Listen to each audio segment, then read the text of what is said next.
तो ब्रिजेश ने हमसे पूछा था कि सर मुझे क्वेश्चन नंबर प्रश्नावली 5.1 का क्वेश्चन नंबर 4 का 12वां नहीं आ रहा है। तो मैं 12वां पार्ट बताने जा रहा हूँ।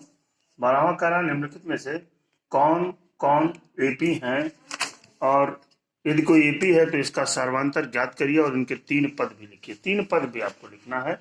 3 पद लिखने के लिए आपको चाहिए क्या? आपको सिर्फ चाहिए प्रथम पद और सर्वांतर। यदि आपको पता हो तो आप लिख सकते हैं। ये हो गया। ये आपका है, कह रहा है √2 √8, फिर है √18, फिर है √32 और आगे के इन 3 टर्मों को आपको बताना है। ये कह रहा है, चलिए इसको मॉडिफाई कर लेते हैं। ये हो जाएगा √2, √8 को लिख सकते हैं आप 4 × 2, √18 को लिख सकते हैं 9 × 2 और 32 को लिख सकते हैं 16 × 2। यहाँ 3 पद आएंगे। ये हो गया √2। यहाँ 4 का रूट हो जाएगा 2, ये आ गया 2√2। 9 का रूट हो गया 3, ये हो जाएगा 3√2 और यहाँ 16 का रूट हो जाएगा 4√2। अब इसमें हम प्रथम पद और सर्वांतर को देख लेते हैं। अगर दोनों मालूम हो जाएगा तो प्रथम पद आपको मालूम है, श्रेणी में प्रथम पद ए जो है बिल्कुल शुरू में ही होता है, तो √2 हो गया। सर्वांतर आपको बताना है कि सर्वांतर को जानते हैं हम डी से लिखते हैं, बताया था आपको। इसमें सेकंड पद में से फर्स्ट टर्म को हम माइनस करते हैं। सेकंड टर्म में से फर्स्ट टर्म को माइनस करते हैं तो यहां से 2√2 माइनस √2 बराबर क्या होगा? √2। ठीक है, लेकिन इसमें ये भी बताना है कि ये समांतर श्रेणी है कि नहीं है। तो देख लेते हैं कि क्या ये जो अंतर है ये समान है। अगर हम तीसरे में से दूसरे को भी घटाते हैं, यानी 3√2 माइनस 2√2 करते हैं, तब भी ये √2 मिल रहा है। और इसमें अगर हम करते हैं, इसको हम माइनस करते हैं 4√2 माइनस 3√2, तो फिर भी आपको √2 मिलता है। Hence we can say that, इसलिए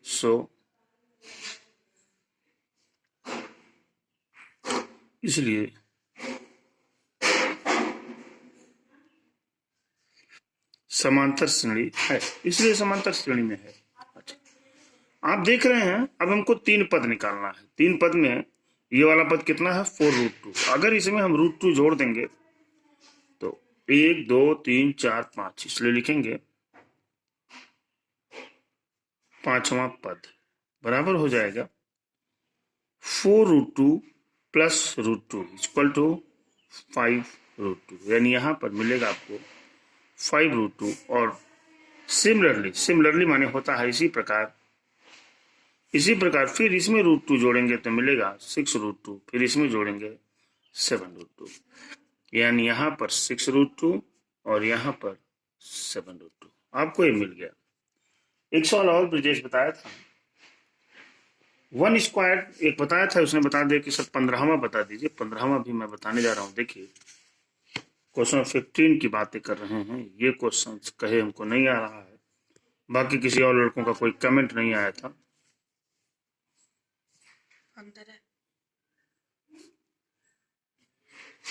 1² प्लस नहीं, not plus, 1² 3² 5² 7² and so on।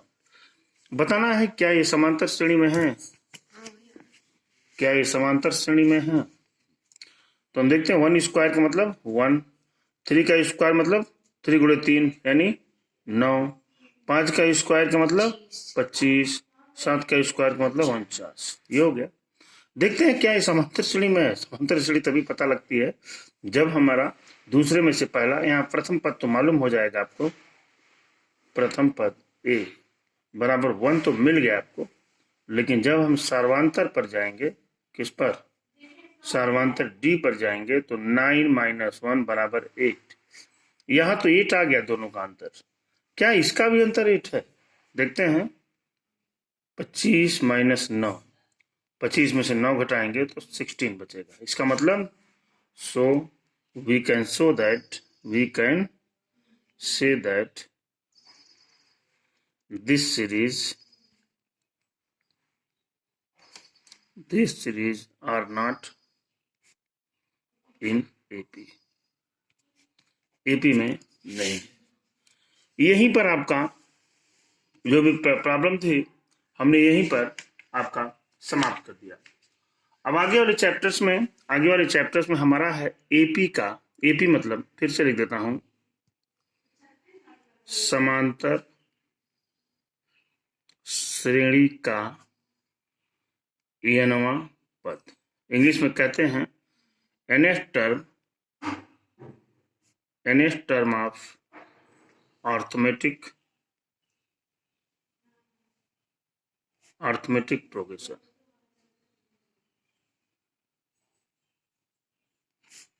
हमने आपको बताया था nth टर्म क्या होता है, tn लिखिए चाहे an लिखिए, आपकी किताब में an दिया हुआ है तो हम an की बात कर रहे हैं।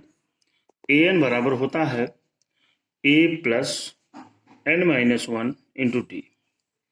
an बराबर a plus n-1 into D. ये चीज हो गया। जब हमने बताया था कि यहाँ where लिखते हैं, जहां a इक्वल टू क्या है, प्रथम पद, d इक्वल टू क्या है, सर्वांतर, और n इक्वल टू क्या है, पदों की संख्या।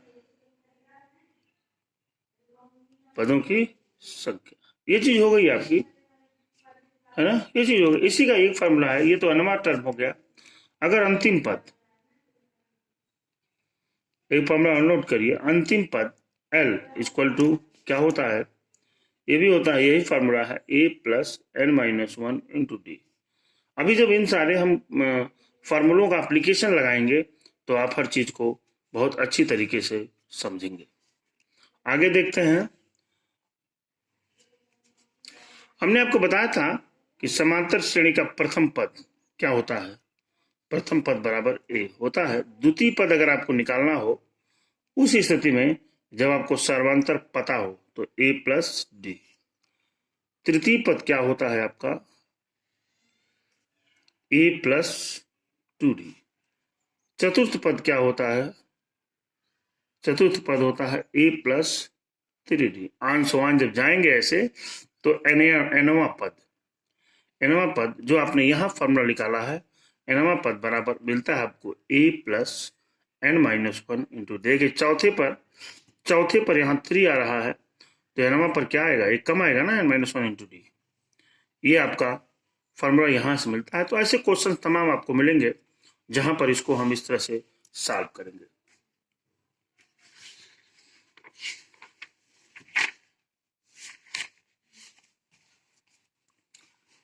देखिए क्वेश्चन नंबर 1 में चार्ट बना हुआ है, चार्ट में प्रथम पद दिया हुआ है, और चलिए इसको अगले वीडियो में देखते हैं।